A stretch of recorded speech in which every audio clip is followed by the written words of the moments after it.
Good morning, everyone. Today is the 23rd of January, 2020. I'm Roy Potter. Welcome as you come in. And we're going to talk about a few things today that have happened and that are continuing to happen for a number of reasons. Primarily because I jump on Trump so much that I wanted to spend a little time talking about one of the good things that he's done. Probably the most important, in all honesty. But before we get there, let me talk about a few other things first. Let me make sure that everything's working here okay, that we're 5 by 5 and all that.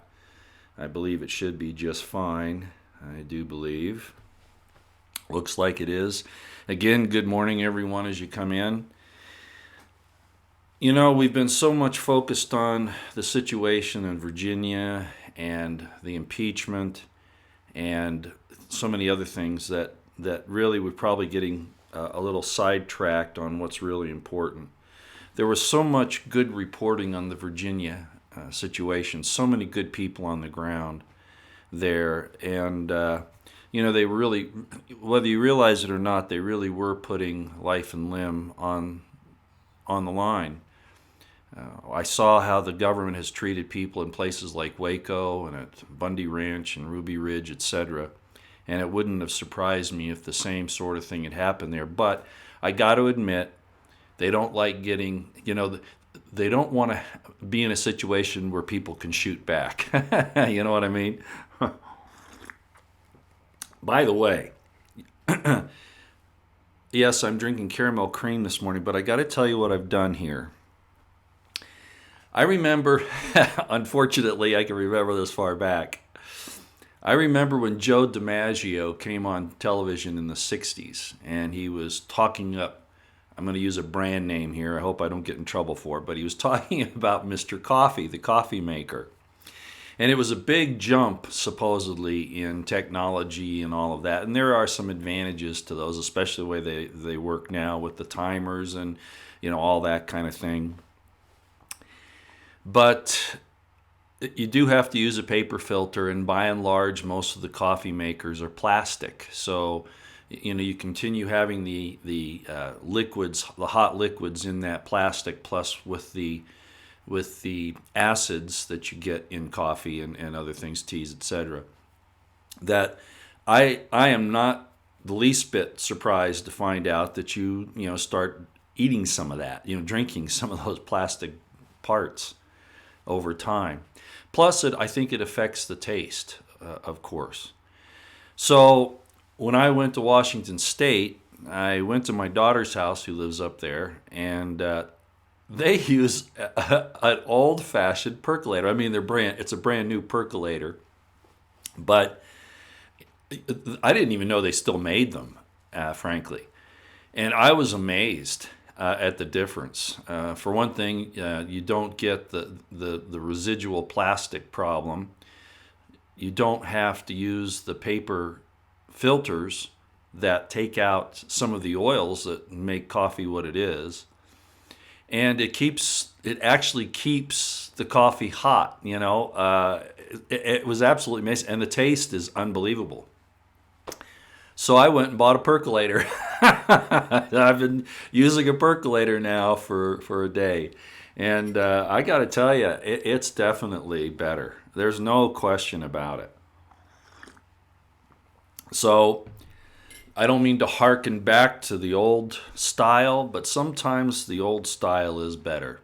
Kind of like the Constitution, I just thought I'd bring that up. So if you've ever had a hankering to go get a percolator, even if you can go to any store and they'll have the small 6 or 8 cup one that you put on the stovetop, either gas or electric, put on the stovetop, or you can go out and get a camping type of percolator. And a lot of you probably have those when you're camping. Man, bring it on into the house and use it there. I bought the electric type that you plug into a wall socket because then it's always ready to go, and you don't have to turn on the stove to do it, or use a hot plate and take up some room. I also have, and I've had it for years, a camp type percolator. It's not aluminum. I use a stainless steel one. And I think it's a 6 or 8 cup. I'm not sure, but somewhere in there. But I got the big percolator 12 cup. And I tell you what, man, I've been missing out. So that's my plug for the day. I'm not going to tell you a particular make to get, but it makes a big difference in the flavor, and I think it's just better for you in the long run. I mean, talking about drinking coffee, how can you make it better or worse, I suppose. But at any rate, okay. So let's get into a couple other things. I titled this His Greatest Achievement, and I want to hold off going there for just a minute. I want to talk about 2 other things or 3 other things that I think are extremely important. The one is all this hullabaloo about the coronavirus in Wuhan that's spreading, Wuhan, China.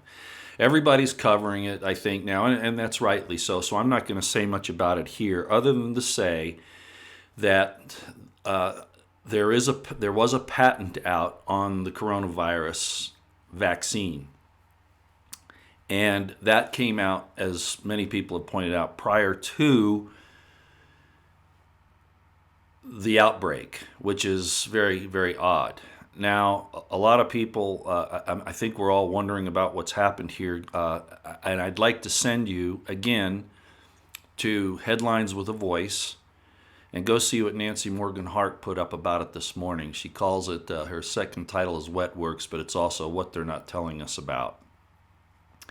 And if you would go there, she has a short, about 4-minute, I think, video on the conditions in China where, we hear all the time that the flus start in China, and we always wonder why, right? Why is it starting in China? Well, when you go and see her video, you'll understand why China is the breeding ground for almost every disease, particularly the flu types, that spread around the world.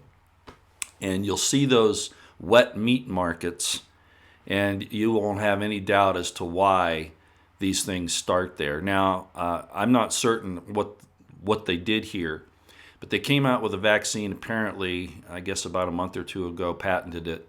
And you can go look this up, but at any rate. And then this outbreak occurs in Wuhan, and it seems to me that, again, they know. I mean, if you're going to release a bioweapon, yeah, you could sure do it, through stratospheric aerosol injection or on the water supply or whatever. But a really good way to mask it would be where these flus start in China every year. And so, is it possible? I'm not saying that this happened, but is it possible that this was a deliberate infection that was released into the food market there in Wuhan? Whether it is or not, it's interesting that people like Greta Thunberg, is that how you say her name? How dare you? Lionel likes to, I don't think I can do that. Let's see. Oh, I can. How dare you? Hello. I can't do it quite well because my hands are really wet right now. But anyway, why are they wet? Because it's hot in here. I've opened the window and it's still not. The heater was on too high.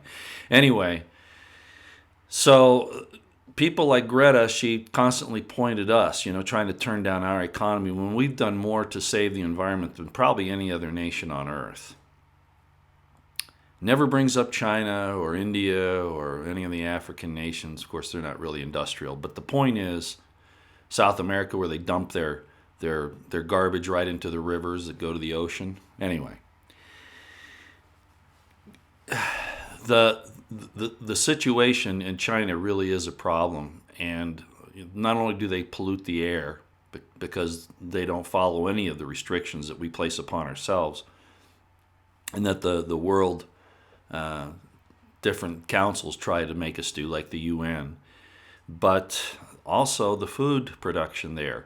You remember back a few years ago, they were putting some poisons in, for instance, baby's milk, formula, some plastics in food, things like that. So it's not surprising that this is happening. And I can't tell you what the answer is. They've come out with this vaccine, but we're all, and rightly so, concerned about those vaccines having adjuvants in them that are not in our best interest. So, at any rate, I just want to tell you, please go to see Headlines with a Voice on that. I think it's extremely important that you know what's going on with this, even though we're not going to get into any other depth on it. I don't know that I would be as lackadaisical about it as President Trump is presenting it to be, or anybody else for that matter, especially when you consider the other topic that we're going to talk about him in a minute, about him revealing all of these corruptions. Okay, well, that's enough on the coronavirus. Please go see Headlines with a Voice so you can get some information on that.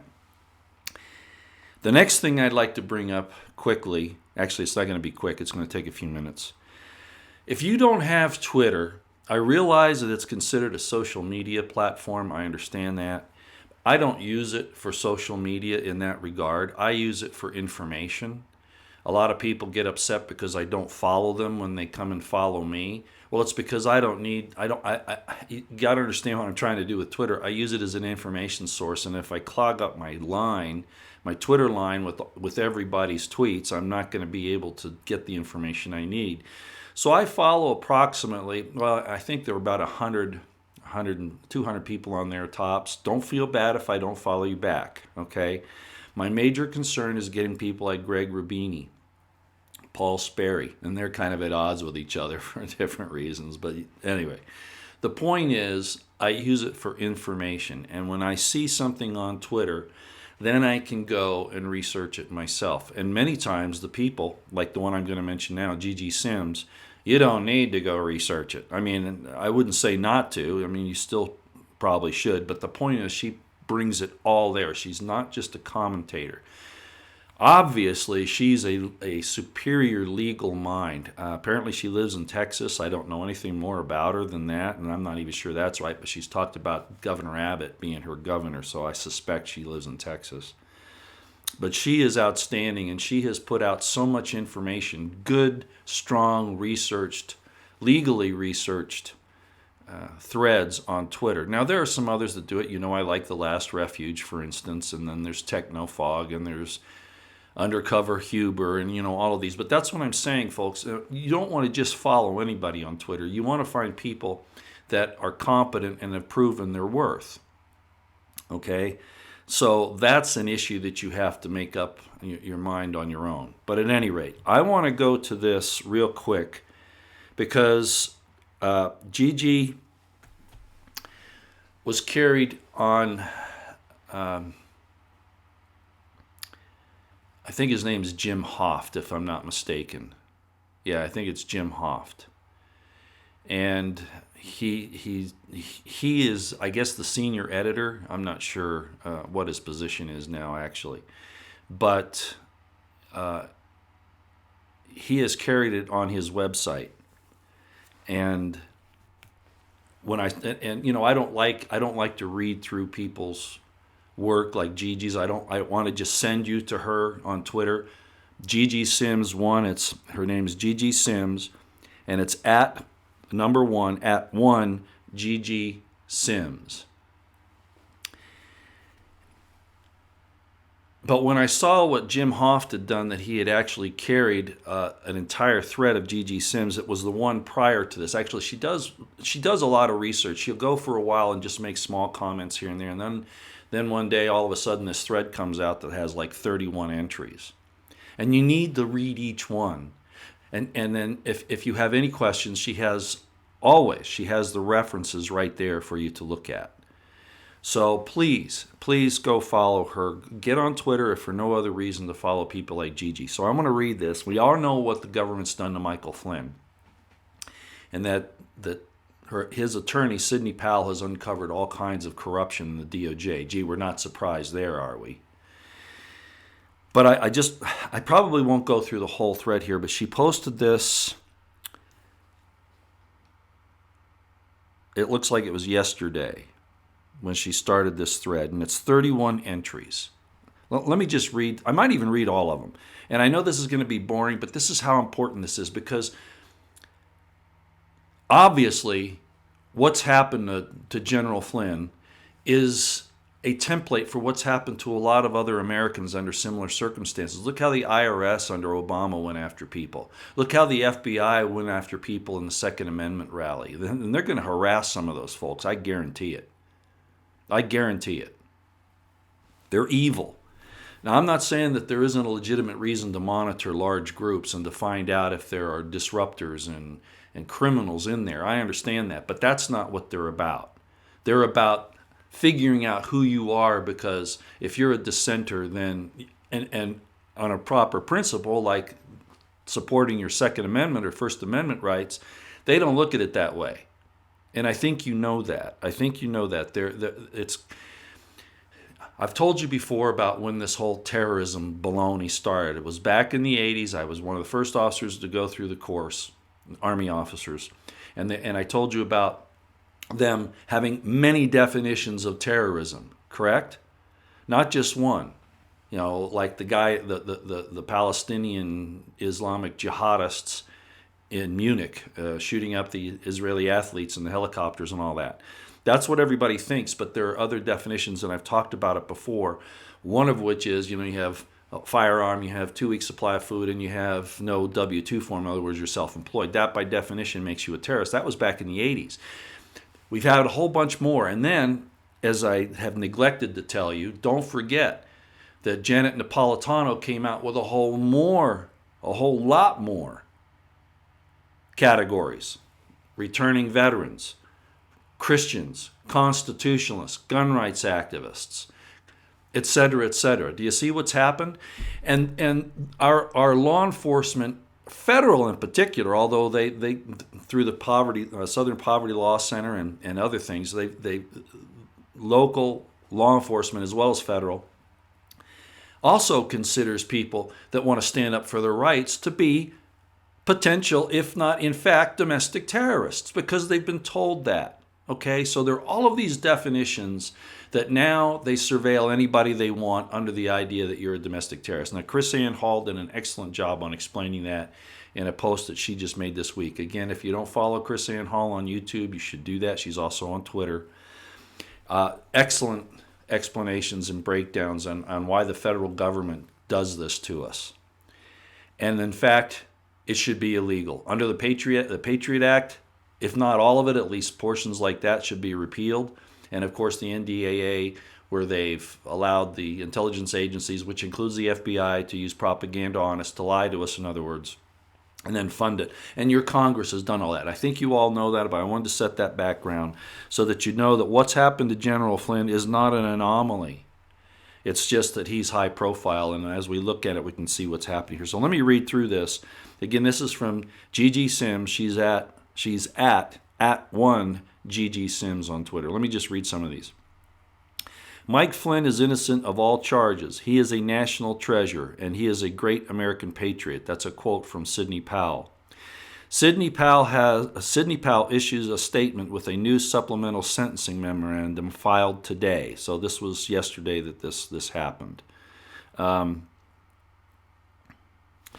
might as well read this. This is from Sidney Powell. I'm going to have to use my glasses. Sorry, guys, this is really small. This is why I keep these handy, because this happens occasionally. I could increase the screen, but then I might lose it. If after our additional briefing is filed this Friday, the government continues wrongfully on the path to sentencing Mr. Flynn, he should be placed on probation. Mike Flynn is innocent of all charges. He is a national treasure, and he is a great American patriot. That was from Sidney Powell. And that's what I mean. She'll give you these. Gigi Sims will give you these so that you can check them yourself. Now, I'm not going to refer to any more of the things that she puts up as documentation. I just want to read what she says. This entire investigation and prosecution is a grotesque abuse of power and a travesty of justice by the FBI and DOJ, while they still hide the original 302 that shows General Flynn told the truth. Sidney Powell, she's quoting Sidney Powell there. Now this is Gigi on her own. Judge Sullivan has put the Flynn's defense on an outrageous tight schedule. Inadvertently overlooked begs the question. In other words, what happened was that the DOJ came out the other day and said that they inadvertently overlooked other exculpatory evidence that they forgot to give the Flynn's defense team. And that's bullshit. Okay? They did it on purpose, and we all know it. And that's what she's referring to here. Inadvertently overlooked begs the question, did the government give him those materials ex parte? In other words, did they give them to the judge without giving them to the defense? That's called an ex parte action. I'm not sure it's illegal, but it's against the rules of procedure, okay? So, in other words, inadvertently overlooked begs the question, did the government give him, that's Judge Solomon, those materials ex parte in the interest of one side or the other? Number 4, the reversal of its sentencing position. What they did was they agreed not to put Flynn in jail, and then when they said that he wouldn't lie for them, they put him in a situation where they tried to force him to lie. It's called suborning perjury. I don't want to explain how that happened. If you're following it, you'll understand. If you don't, go to G.G. Sims, okay, and you'll understand what happened here. But they tried to get Flynn to lie, so they put him in a place that no matter what he did, he was going to get in trouble, basically. And he refused to lie. The reversal of its sentencing position is not only unjust, it is unlawful. If left unchecked, it will send a dangerous message to cooperators. Give testimony consistent with the government's theory of the case, regardless of veracity, truthfulness, or pay the price with your freedom. We'll jail you. So they put you in a catch-22, where you do what they want rather than tell the truth. This has been going on for a long time, ladies and gentlemen. I've seen it personally, both as a law enforcement officer and as a private citizen. The government also continues its campaign to hold Mr. Flynn responsible for false statements in a FARA filing, Foreign Agent Registration Act. It ignores the facts in its possession as well as the decision of another court. Any misstatements in the March 2017 FARA filing at issue were not the fault of Mr. Flynn. His attorneys at the time had a conflict of interest. And I don't want to get into too much detail on that, but suffice it to say, they filed the FARA filing and they did some other things, so they were afraid of being held responsible. Do you see that? Okay? While the defendants in other cases cited by the government were working to benefit themselves, Mr. Flynn wrote a blank check on his life and put himself in harm's way for more than 5 years in foreign deployments and 33 years of service to protect all Americans. The government's original draft contained language that would have Mr. Flynn claim that he then and there knew that the FARA filing made by Covington, those were his attorneys, in March of 2017 was false.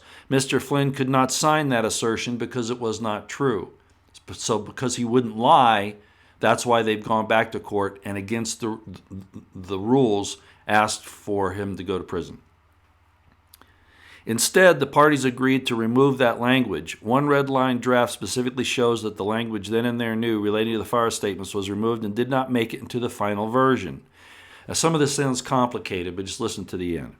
After 20 interviews, the government tried to pressure Mr. Flynn to change his testimony by saying that he knowingly authorized, made, or caused false statements in the FARA filing.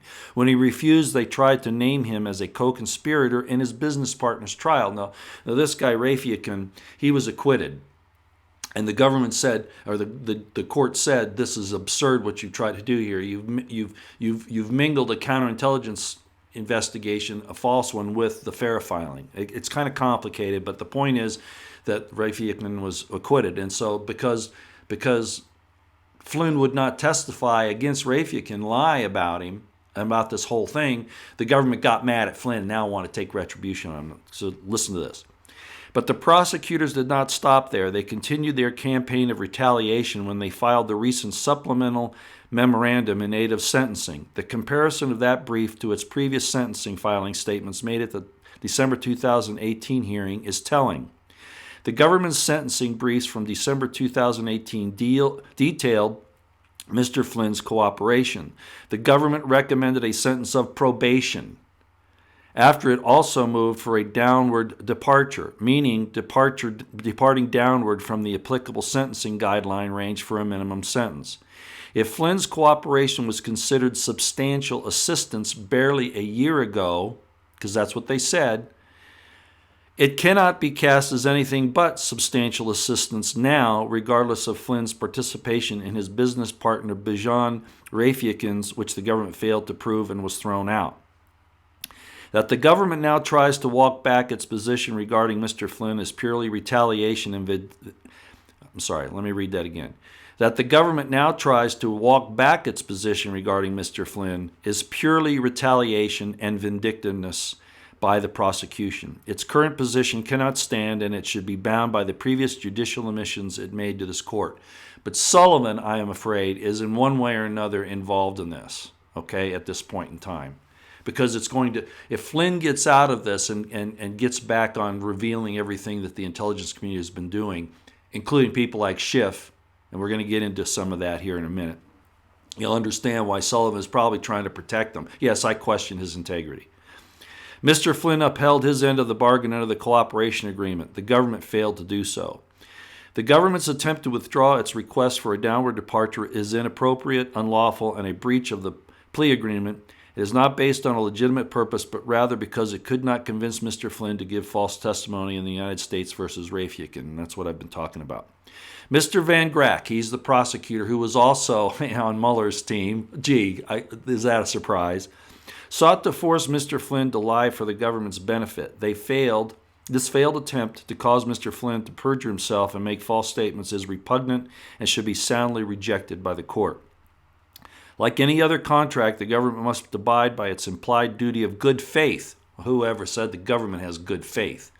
I saw them do that, as I pointed out several weeks ago, to Pete Santilli. When Pete Santilli, he got at the Bundy Ranch, he blocked the truck that was pulling the front loader down from the mountain, and then was told to back away, and he did. And I was there when Daniel Love, the special agent in charge, said to Pete, "Don't do that again or I'll arrest you." In other words, I'm not going to arrest you for it this time, but if you do it again, I'll arrest you. Well, they used it against him. No good faith there. No fair play at all. No fair play at all.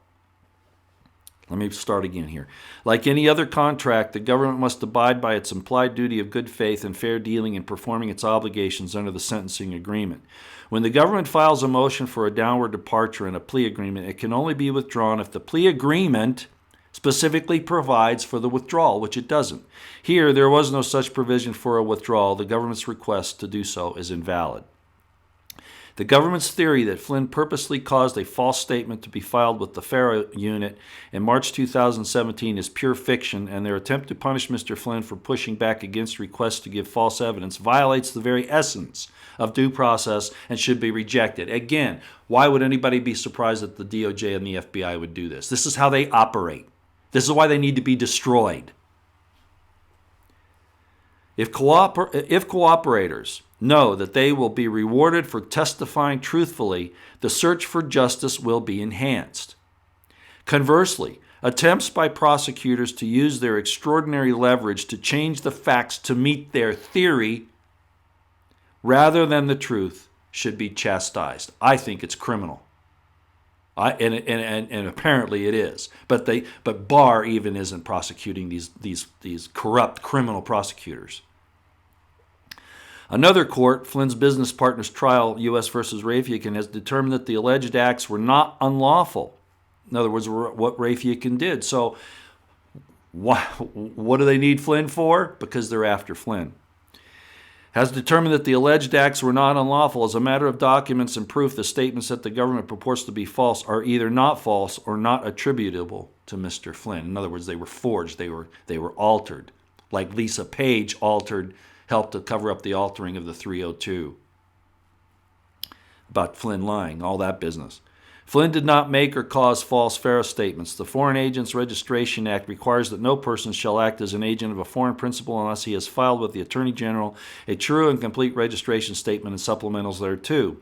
Flynn's Covington attorney met with, get this, Flynn's Covington attorney met with and exchanged many calls and emails directly with the DOJ to ensure that Flynn was FARA compliant. Flynn even alerted the Defense Intelligence Agency prior to the work. So he's not trying to hide anything. No, DOJ and the FBI were setting up a catch-22, a trap. Flynn did in fact register his company not just once but twice. FIG first registered under the Lobbying Disclosure Act through attorney Robert Kelly. Moreover, Mr. Flynn hired the ostensibly elite legal team at Covington to investigate and, if necessary, file under FARA. The government should be held to its judicial admissions. On a number of occasions, the government admitted that Flynn was not culpable for false FARA statements or conspiring to cause false FARA statements. In the Rafiekin case, Judge Trenga asked the government point blank whether it was asserting that Flynn was part of a conspiracy to cause a false FARA statement. The government was clear We do not contend that General Flynn was part of that conspiracy. So what the hell is Van Grock doing? If Mr. Rafiekin's conduct was not unlawful, then neither were any acts of Mr. Flynn. Indeed, government witnesses in the Rafiekin trial made clear that Flynn was less involved than Mr. Rafiekin. Any drafting error is that of Covington's and not Mr. Flynn's. Indeed, Covington's notes is where I say they have a conflict of interest here. They have a problem. It's why they backed out, why they did what they did to sink Flynn. Indeed, his own attorneys.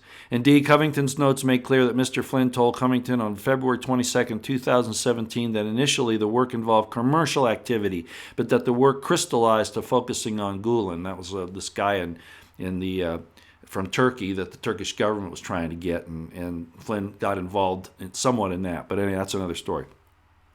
The government tried to manufacture facts in the Rafiekin case and thought they could strong-arm General Flynn into helping them through perjury, but they underestimated the will and courage of Michael T. Flynn, a man that bravely and selflessly spent his life protecting his fellow Americans.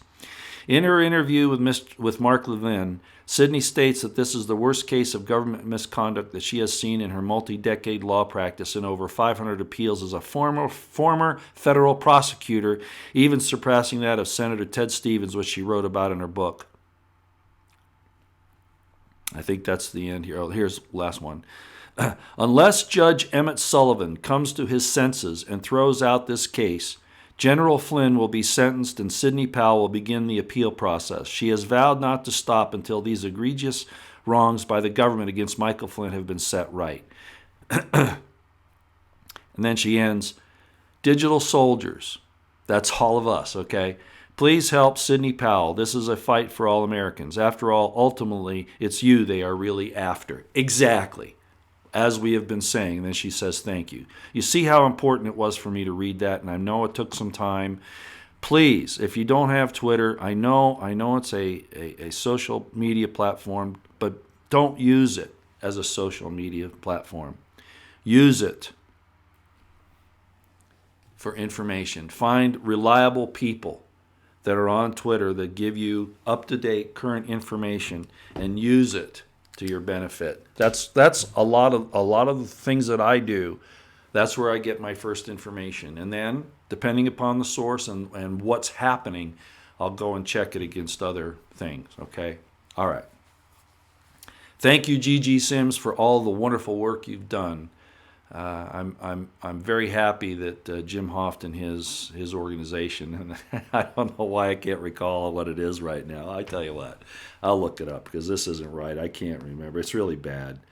You know, you have so many files sometimes you forget some of the little details, and that's what I've done here. So let me just check and see if I can find. And as soon as I see it, I'll go, oh, that's right.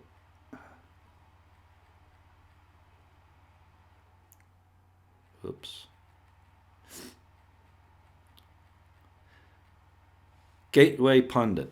Why couldn't I remember it? I don't know. Don't ask me.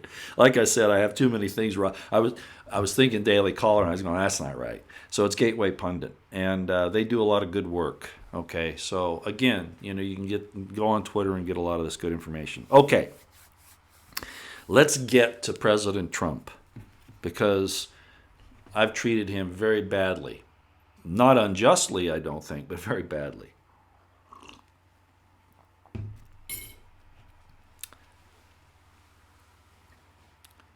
How am I going to say this?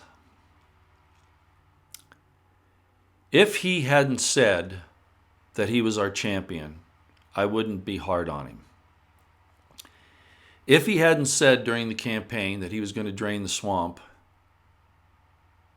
and then hire people that just fill the swamp, if he hadn't done that, I wouldn't be angry. If he hadn't said during the campaign that he was going to support our Second Amendment and then stab us in the back with red flag laws, bump stock bans, the lies about, well, not even an explanation of what happened in the Las Vegas shooting, which had to do with the Saudi government.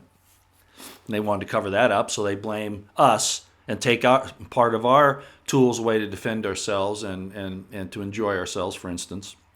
And they attacked the bump stock ban. or the bump stock. So they use that as the big thing that we got to do to solve the Las Vegas shooting, which was horse manure, horse hockey, right?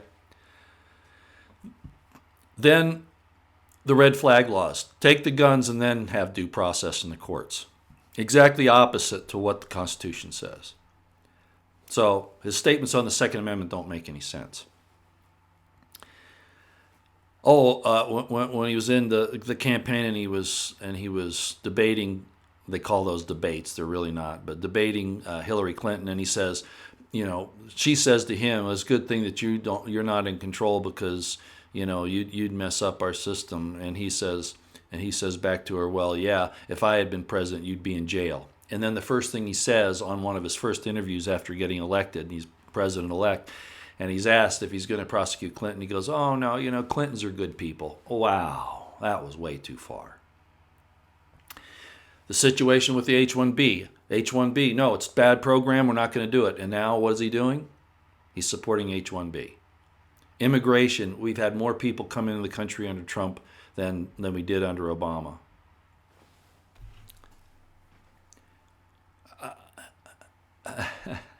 No more foreign wars. Well, he's done okay on that. He's made a couple of mistakes. He listened to the same people that have lied for decades and sent missiles into Syria over a fake gas attack, right? And there are others. I don't want to keep going down that road, but you know what all of that is. At least you should. If you don't, you're definitely out of loop, okay? You're believing what the MSM and the corrupt intelligence community tells you through the MSM.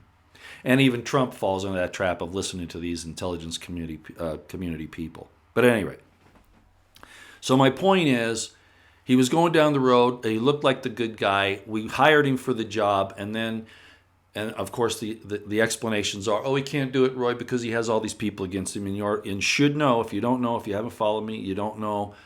You should. I don't buy it. Okay, and I'm not going to buy it. I don't care I don't care if Rich Higgins tells me that. I don't care if my Republican insider tells me that. I don't care if Bannon tells me that. I don't care if President Trump tells me that. Okay? All right. So enough of that. I can't stand the Democrats, the Marxists, the Lexist Marxists, and the communists who have infiltrated our government and in our seats of power in Congress, in the legislative branch, in the judicial branch, in the law enforcement agencies, being brought out of these communist institutions that we call the institutions of higher learning for the last 3 decades. I can't stand it. Where was our IC protecting us from this invasion? No, they're worried about ranchers trying to hold on to their property and their property rights in the country. That's who they go after, or Second Amendment demonstrators, or First Amendment demonstrators. We're totally upside down. Okay? So you know where my loyalties lie. It's with principle, frankly, not with personality. But if you didn't hear President Trump give his speech at Davos, which is the World Economic Forum, why he's there, that's another issue, but I'm not going to go there today. I just wonder why it looks like he can accomplish these things in organizations like that when he has the entire structure here in our country that he's failed to clean up against him, and yet somehow we're supposed to believe that these world organizations give him any respect. Yeah, I can't quite buy that, okay? I can't quite buy it, but that's for another day. The point is, he gave this speech at the end. I'm not talking about during Davos. It's a presser afterwards with the World Economic Forum background. And he gives about a 30-minute presser there, I think, and answers some questions. And Rich Higgins pointed out that you need to listen to the last 10 minutes of that. I'll say the last 12 minutes, okay? And basically what he does there is he talks about his greatest achievement. After everything that he's done, his greatest achievement, which I would agree to, is that he has managed to cause such disruption that the corruption in our institutions is bared naked for everyone to see. Absolutely 100% true. That is his greatest achievement. He's weak on the Constitution. He's weak on the First and Second Amendments. He has no idea what the Fourth is, apparently. but he did recognize that there's this insidious, deeply entrenched corruption and criminal activity in our government. One of the big things with the Ukrainian investigation that he asked the Ukrainians to look into has to do, as most of you should know, well, let me put it to you this way. You're a senator or a congressman, and you make arrangements to have a company, even if it might just be a front company, okay? But they're involved in some foreign situation where they're, whether realistically or not, doing things to help the local governments, okay? You vote for a foreign aid act that includes that country. You're not required to say that you have interests in that country, business interests in that company. Oh, General Flynn was. So you take American taxpayers' money under taxation through an act that you vote for, a foreign aid act, and the U.S. government sends foreign aid to let's say, country X. Country X gets the money. You have your foundation there. You have your construction company, whatever. It may not even do any work, and it probably doesn't. You get a portion of that aid money to you and to your company, to your foundation. Why do you think they don't want Trump investigating Biden? Because it's going to uncover all of this other activity with all of these other people. I'm surprised at this point that the Senate has backed up Trump as well as they have. It's not over with yet. I imagine, I hope he doesn't make a deal. But as I've said before, they've put him in this situation. You play ball with us or we're going to go ahead and convict you. We're going to go ahead and convict you in the Senate. If you play ball, so I'm worried that it's. Rich Higgins said he's already won the won against the work that's been done, the fallacious, evil work that's been done to try to take him out of office. That the coup has not succeeded. Well, I think that might be a little premature. I wouldn't bet on that because they still have some other options. Even if he's played along in the Senate, which is going to hurt us in the long run, it really will. But if that doesn't succeed, they've still got other options, and we don't need to talk about those. They're everything from, a Kennedy shot to whatever. So they still have some other options there. But the point is that I'm really surprised that the Senate's helping him out. And great for Cipollone and Jay Sekulow and those people. They're doing a great job. I've always liked Jay Sekulow. All right. So that is his greatest achievement. And anybody who refuses to see that and understand what he's done there, you have to be suspicious of them, that there's something wrong with them, that they might in fact be inherently evil. They're not just stupid, okay? They're not just ignorant, because it's there if they'll look at it. There's something really evil here. It's that division I'm telling you about, right? That there won't be anything that's been done in the secret, that been done in the dark and in secret that won't be revealed. Well, I believe that whether Trump realizes it or not, that is what he's doing, although he said that that's his greatest achievement. And I laud him for it. I thank him for it. I appreciate it. I just hope it's not a placeholder situation to lull us into a temporal security. And that won't be proven to be the case one way or the other until, well, what will prove that he's sincere in that is if people start getting collared. And Burr is Burr.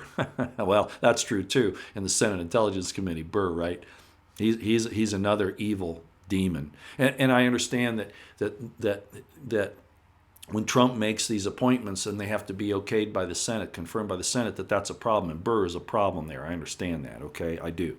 But there are ways around that. And Mitch McConnell should have helped him to do it, which is when they're out of session. Anyway, there are all kinds of ways to get around that, and they haven't done it. But at any rate, that's another time too. The fact of the matter is that this has happened, and it's opened up everybody's ability to see what's happening here. I mean, you don't have to be a rocket scientist to see this. You just have to be willing to see it. Okay, you just have to be willing to see it. And if you're not willing to see it, it doesn't matter. But it's bared naked for everyone to see.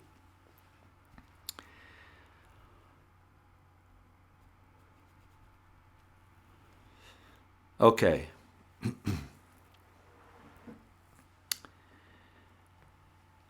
I'm still concerned, and I brought this up a few minutes ago about the Davos thing. If you'll remember,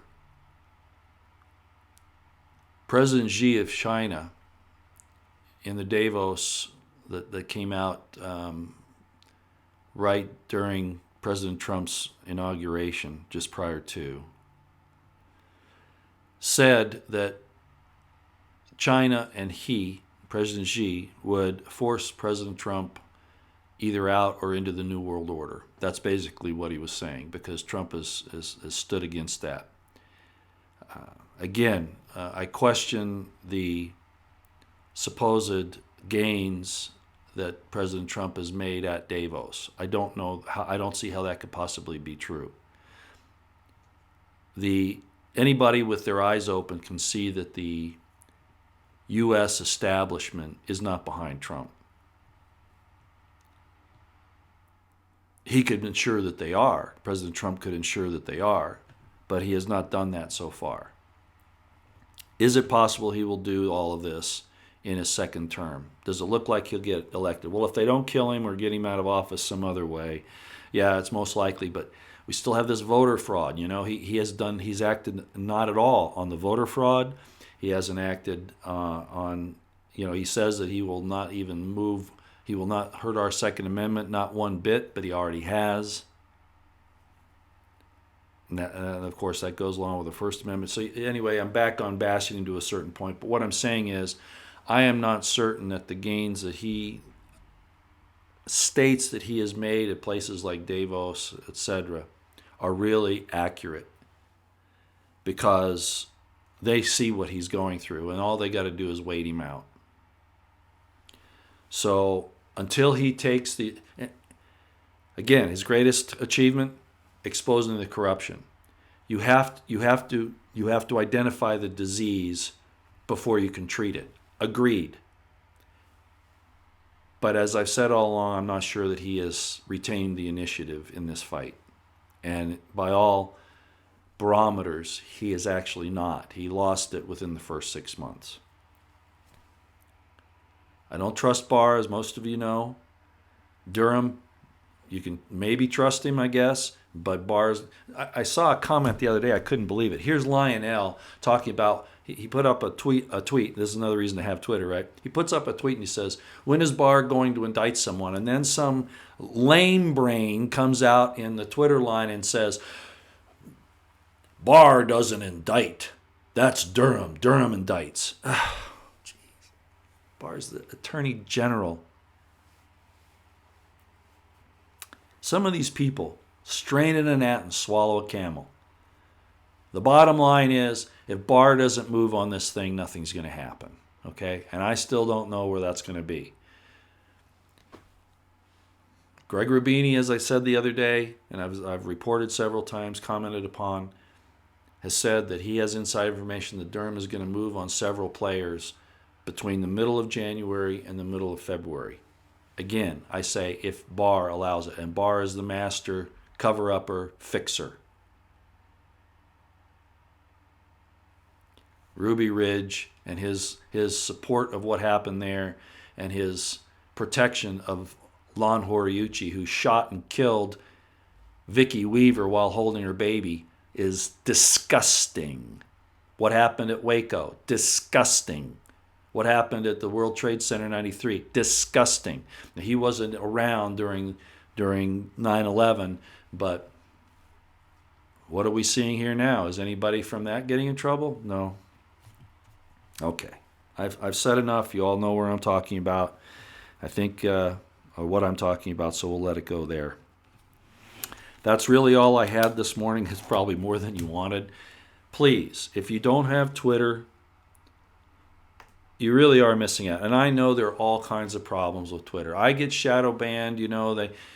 They cancel people's accounts, over trivial matters. Usually it's conservatives. It's not people that are calling for the assassination of President Trump or us. It's always if we say, hey, this person's bad and they've done this and this and this, oh, you're out of here. Okay, so I understand. But if you're not like me, if you go on Twitter just for the sake of getting information, you don't make comments, you don't do posts, you just use it to gather information. I'm going to tell you again some of the ones you can do. Technofog, Undercover Huber, The Last Refuge, GG Sims. Did I say Technofog? I think I did. Okay. You can find Sidney Powell there and get her stuff right up front. You see what I'm saying? And there are others. Vet them. I mean, I've given you some good ones right here, but vet them if you're going to go find some others. And use it to keep track of what's going on. If you don't want to post there, great. Twitter won't know what you're up to. They might see your follower, who you're following, and make it so you're not getting their information to you because those people have been shadow banned and you can't pick it up. But you just go direct to their Twitter line, okay? And it doesn't always happen that they block it, but just be aware that if you follow somebody and you're not seeing them post on your Twitter line, it's probably because they've been shadow banned. So you'll have to go to their Twitter line itself. But you see what I'm saying? That's a good way to keep track of things. Then you don't have to do all this other research. Okay, I'm not saying you shouldn't. I'm just saying that's kind of like a starting place. Okay, so you can find out what's going on. Okay, I've said enough. Please go follow GG Sims and those others, as I've said. And congratulations to GG Sims for getting Jim Hoft and the Gateway Pundit to bring her things out. That's the only reason why I read through this last thread line of hers, was because I figured, well, if Gateway Pundit can put it up there, she's posted on Twitter and then they did. I'm really not plagiarizing her. I'm giving her credit, and I want people to go because her stuff is so good. Again, hers and on YouTube, Headlines with a Voice, excellent. Again, we're not always 100% right. No one is, but you get a good bulk of information there that you can get to understand what's going on. Okay.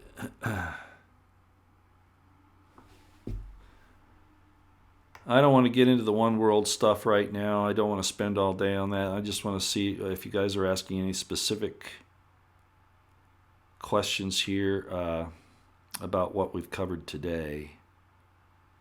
Oh, don't forget the percolator. That's out of everything we've done this morning, percolator coffee, ladies and gentlemen, going back to what my folks used. A lot of you are younger. You've probably never seen a percolator, except maybe if you're out camping, if you do that. It is unbelievable. It is absolutely unbelievable.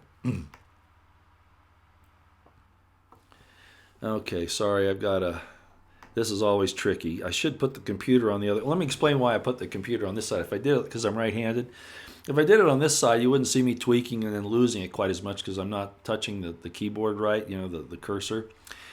But the problem is that the fan on the computer is on its left side. So if I put it on this side, you get even more computer fan noise. That's the reason. You get it anyway, but that makes it even worse. So there are reasons why I do the way I do things. So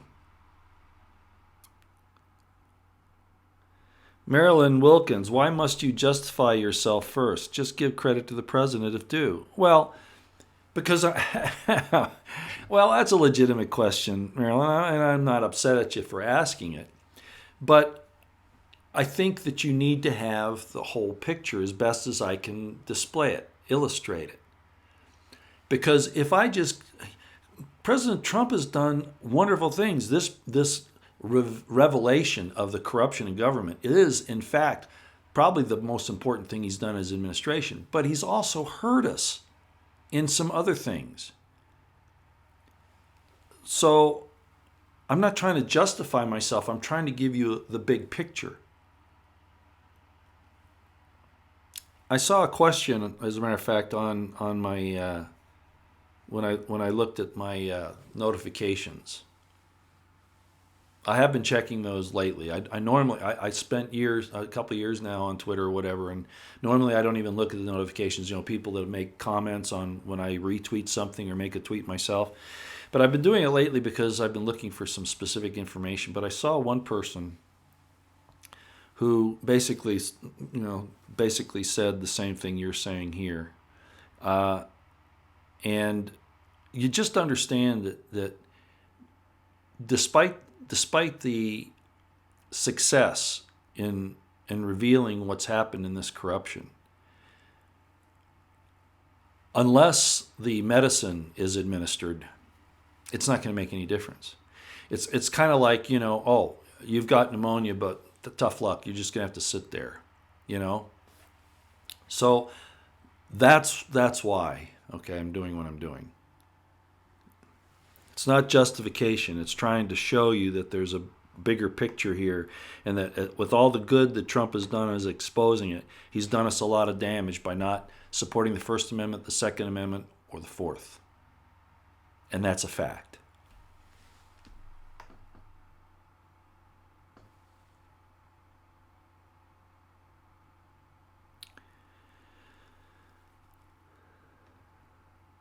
Gerald Hawkins says it pretty well here. President Trump told me, and he did, he would lock the witch Clinton up for her many crimes if he was in charge of enforcing our laws. That's the main reason I voted for Trump. See? So he's revealing all of this corruption, but nobody, with all the evidence, nobody's been collared yet. Oh, that's coming, Roy. Somebody said, Attorney General Barr said, these things take time. Trust me, ladies and gentlemen, not this much time. And there was a lot of work that was done prior to this that's available to AG Barr, Durham, etc. All of the work, for instance, that Judicial Watch just did over the last few years. As a matter of fact, Judicial Watch was censored on YouTube for reposting the impeachment, the Senate trial, which they had bought the rights for, because YouTube and all of these platforms don't want anybody to see the truth and to see this disgusting, despicable deception that the Democrats are laying down.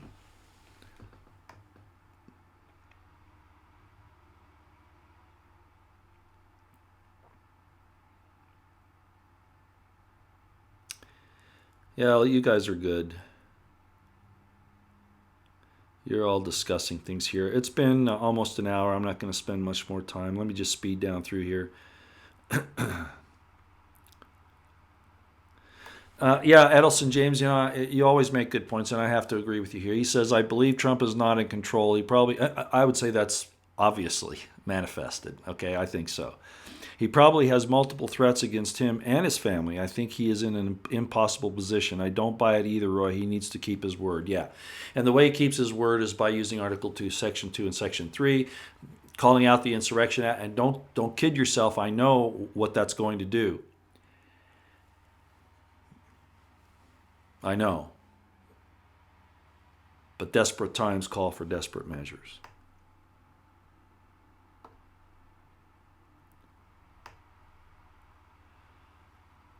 Yeah, rhinos are even more dangerous. Booger Dog, thank you for bringing that up. Well, I've been asked a lot of times why I'm always so hard on President Trump and the Republicans. Well, because we already know where the Democrats are. I could stay here. Believe me, it's just like with Schiff. I know things about Schiff that haven't even gotten into the news media yet, not even the alternative news media, because I investigated a human trafficking situation of sorts back in like 2011, 2012. I know stuff about him that apparently might be coming out now. I see some information, and some people have some very disturbing pictures about Schiff that were taken in Ed Buck's place. Okay, but I'm just saying, I know stuff about Schiff that, I see people, the reason why I don't talk about it is because it's just, this isn't the appropriate place. Let me just put it that way. Okay? We all know the Democrats are bad. We all know the leftist Marxists are bad. We all know what Pelosi's about, Maxine Waters, Dianne Feinstein, who's actually kind of backing away from it right now a little bit.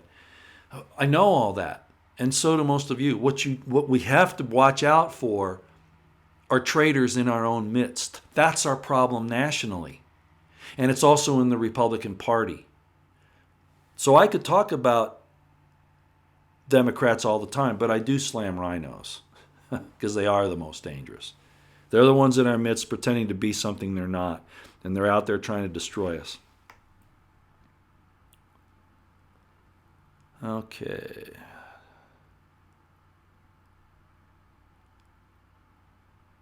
Oh, yeah, vote with your taxes.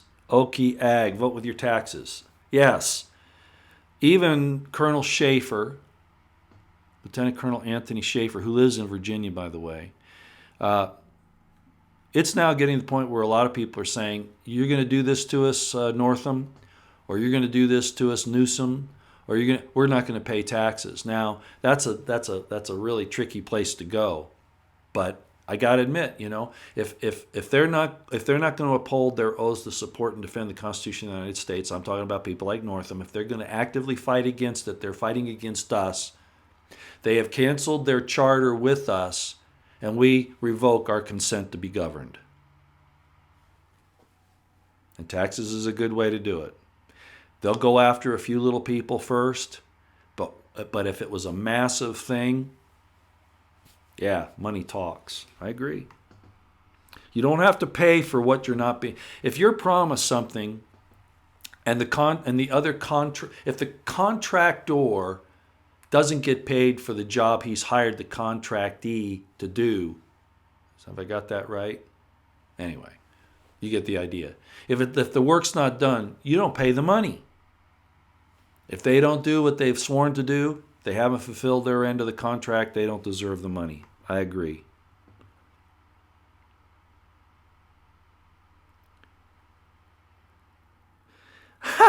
What's this? Gerald Lemoyne, I don't know who you're talking about. What do you think? Is Roy a honeypot to trap dissent? You jerk. You absolute jerk. Unless you're saying it rhetorically to defend me, in which case I apologize.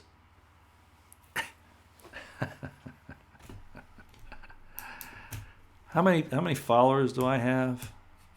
How many subscribers? I used to have like 70,000, and I could have climbed a lot higher, but I wouldn't keep supporting the Q thing. Again, if you want to follow it, that's your business. I have nothing to do with it. I don't want anything to do with it. But when I came out against it, I lost 30,000 subscribers, and then probably more than that, because I only see anywhere between, any video I do, I only see between 4 and maybe 10,000 views. So the fact of the matter is, a lot of subscribers just left but didn't leave, didn't actually cancel the subscription. I encourage you to do so if you think that, because I don't extol the virtues of an unnamed source with no face, that I deserve to not have your attention. That's fine. Doesn't hurt me. Doesn't hurt my feelings at all. But you think, again, you might be saying this rhetorically, Gerald Lemoyne, that I'm a honeypot to trap dissent.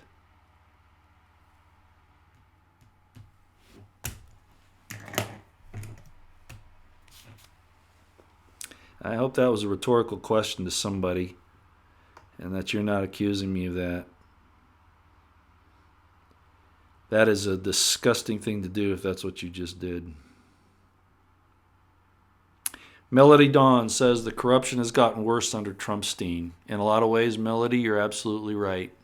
And that's why I say you can't expose a disease and not treat it. They go hand in hand. At least you take precautions not to let it spread, and that's definitely not happened. And Barr doesn't give me a warm, fuzzy feeling. Like I said, this entire thing going on in the Senate right now is an indication that Trump has probably